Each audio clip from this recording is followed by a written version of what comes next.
Here, Siri Apologetics said something interesting here. He said, Jesus knew Judas would betray him.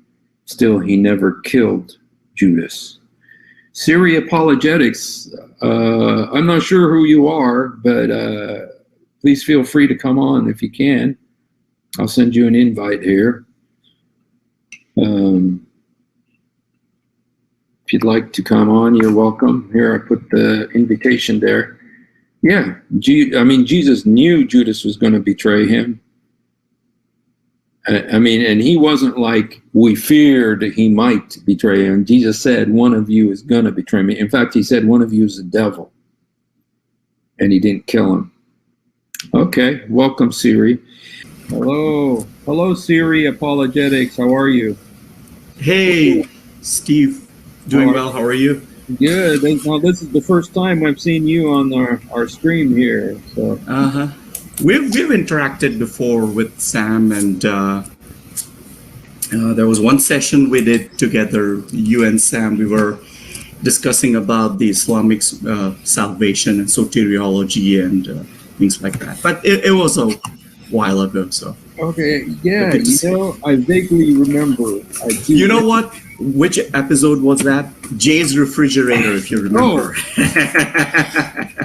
Jay's refrigerator. That was a very important subject for me because I had been, Hatun Tosh had said something about my refrigerator having all the cereal boxes on it, but then Jay's refrigerator had the exact same cereal boxes on it. Right. And so I thought that was important to discuss. And I have it, I guess, some cereals on the top. You got some too, huh? Yeah.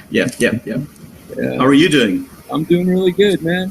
So, here, Sam Shamoun is Andy Martin's friend. Okay, he's talking. Have you heard about this story about the Khidr? Me? Yes.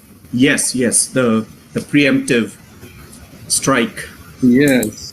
What have you heard about this story? Or what? The same that they were fearing that he would become a disbeliever, and just out of fear, he was slaughtered. So it's very unfortunate, and a so-called, prophet of God dealing with someone in this manner, and he's not even guilty of any crime yet, but just out of fear of rebellion, he was slaughtered. So very unfortunate.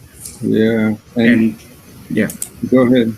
Contrast that with our Lord, as I put in the comments. Our Lord already knew how many people would, betray him and backstab him and spit on him and put crown of thorns on him and all kinds of things, but he never dealt with, and he had foreknowledge of everything, but still he dealt with them with mercy, love. So we can see the stark contrast right there between our faith in the true God, as opposed to this kind of belief system where just out of fear of rebellion you could be slaughtered. So what I would wonder is if anybody else. I think your voice is breaking up. Oh, is it? Yeah, maybe just for me. Check. Oh. One thing I wonder is if anybody. It just seems like this circular reasoning. Like it's all. Well, if Islamic Calvinism doesn't work, few days they switch to Islamic Arminianism. That's what it seems like, It's like every other day. Okay, that one didn't work right now, so there's other things. I can switch back to Arminianism. Yep. Wow, this is some cool stuff here. I thought only we had this Calvinism and Arminianism issues. I didn't know Islam had the same. Wow. He was predestined. Yeah, that's what you say. Allah decreed for me to leave. You make me wait there, and as you laugh. Dude, how are you going to make me wait? Okay. So even if you're going to be saved, according to Islam, Allah gives you the strength to do good. And even if you're destined for hell, Allah decreed, beforehand that you're going to do evil deeds. And in case of Al Khidr, it's so unfortunate. He didn't even do it, but he was decreed to do it, and he was punished before he could do it. Yeah. Well, Al Khidr is the guy who killed the kid. Sorry, yeah. Did I say Al Khidr? I'm sorry. Did I say Al Khidr? Sorry. Yeah. Al Khidr is the guy who killed the kid. The kid, sorry. Yeah. The kid. I don't know what the kid's name is, and so, but just horrible story. A terrible story, and it's in the Quran. It's not something you can get rid of. They're stuck with this, and all the mental gymnastics you got to do. And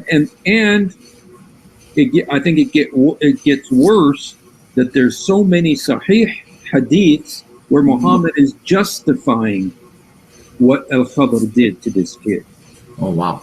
And that's where you're taking it to a whole different dimension at that point. So anyway, so I think it's pretty. Brother, my friend, I want to save you. I come so hard, so many times. Listen to you, Joe and Sam. There's criticisms, but still I can come to save you, my friend. How much I love you. No, we're here to save you, my friend. We're here to save you. You're the one who needs to be saved. And we're you need to be saved. We're just showing you your own sources, Ostrich. It's not like we created anything here. Your Sahi source. I know my sources, friend. I could come here to save you all the time. So you know that you have to obey Allah and His Messenger. And so you have to surrender to Muhammad too. And that's shirk, It's not shirk. It was the commandments which was given to Muhammad.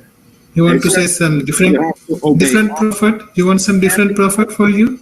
You have to obey Allah and His Messenger. And so when Muhammad tells you have to go kill the infidels wherever you find them, you have to obey Allah and His Messenger, right? You want some different messenger? You have to force people to accept Islam. That's what Muhammad said. So you want some different messenger? You want some different messenger? No. Ostrich, can you just say La ilaha illallah and be saved? Is that the full shahada, La ilaha illallah? The messenger also has to be sent now. You can do that. So why not say, because the messenger brought the message of Allah. Then why to deny that messenger? Because it is the messenger who is enlightening you towards Allah. Why are you adding a partner in the shahada? It's not a partner. It's not a partner. So can you messenger cannot be a partner. Right, but then that's the Islamic soteriology. You have to add both the statements together. La ilaha illallah wa ashhadu Muhammad Rasulullah. Why do you add Muhammad? Can't you just say La ilaha illallah and be saved? Who will enlighten you? Don't you need a messenger to guide? You yourself are messenger. You see, that's receive revelation from Allah. You yourself are messenger. You need a messenger. And when Muhammad was alive, this was even more clearly. This was even clearer when Muhammad was alive, because you were supposed to, when you did a battle and you took all the spoils, like if you took $10,000, 1/5 of them was supposed to go to Muhammad and to Allah. So Allah gets the money and Muhammad gets the money. So Allah's praying to somebody, for somebody, or upon somebody. But He is praying to somebody. And that's my question. Who's He praying to? Is there another God? Allah never prays to anyone. Allah, there is no one above Allah. All are below Allah. Well, He's praying to somebody. It says, Allah malaikatu yusalluna ala nabi. Allah never prays to anyone. The debate between David Wood and Muhammad Hijab. Remember, Hijab admitted? That's one of your so-called scholars, Ostrich. He admitted that Allah prays to. Yeah, and who does He pray to? Who does He pray to? I never heard that. we need to pray for him. Absolutely. Yeah. Well, thank you, brother, for coming on. It was great to have you on today. And is there anything else you would like to say at the end here?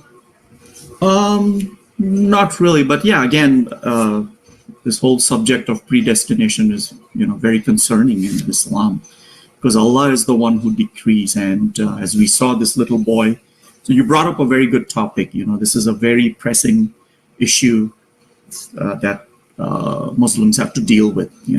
Killing off a little boy.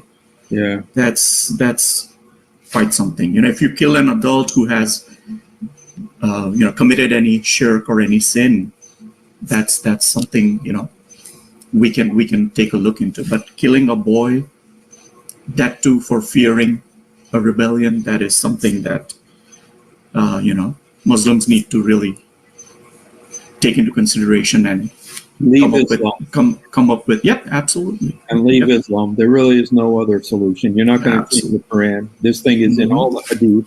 They all know about it. They're all trying to justify it, but it's there. And they're stuck with it, or they have to leave it because it's a ridiculous, obviously.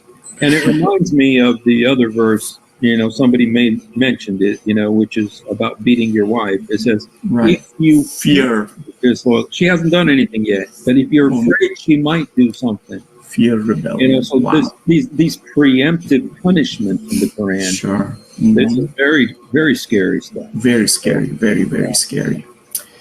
All right, brother. Right. Yep. Thank you for being with us, and may God bless you and continue to use you. And so, thank you. Do you have a channel or anything you'd like to? Same Syria apologetics. Let me quickly post. Okay, guys. I think you can just click on the link and. Okay, this is Syria apologetics. Okay, right. Christ is risen indeed. CIRI. Amen. God bless you, man. Thank you, Steve. Thank you for all that you do. Thank you so much, my friend. God bless you, man. Have a wonderful night. So. You too. Thank you. All right.